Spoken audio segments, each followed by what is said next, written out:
Celebrate करता आणि आयज आमी 25 वर्साची केक कटिंग केल्या। आमचो प्रेसिडेंट आणि सगळे मेळून आमचे फादर आणि सगळे आमची कम्युनिटी एकठांय जावन सगळे आमी बरे भाशेन हे फेस्ताची मांडावळ केल्या आणि जायतो लोक येता खंयचो दिस्मिता मिलाग्री करता आणि जायते फावटी आमकां ह्या खुर्साची मिराकल जाता।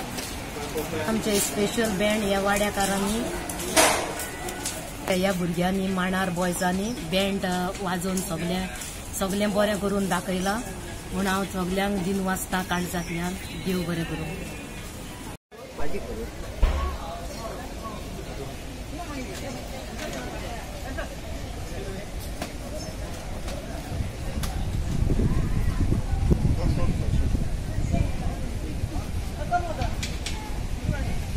आणि आमच्या गांवच्या सगळ्या वाड्यान सगळ्या सहकार दिलो आमकां। तशेंच आमचे हिंदू शेटगांवकर भाव आहात ते सगळ्याक मिसळ जाले। खरेंच एक व्हड खुशालकायेची खबर आनी जायतो लोक येता आमचो गांव भायलो इवन सगळे आख्खे गोंयभर म्हटल्यारूय जाता। त्याक जायते मिलाग्री ह्या खुर्सान केल्ले आहात। कोणाक भुरग्यां फाव केला, कोणाचे काजाराचे जायना ताका काजार सोयरीक जावन काजार फाव केला। सो जायते म्हज्यान सांगोंक ह्यो जायना खूब आहात आणि उगडास पासून आमच्या जिवितांपासून जायत्योच मिलाग्री वतात। तश्योच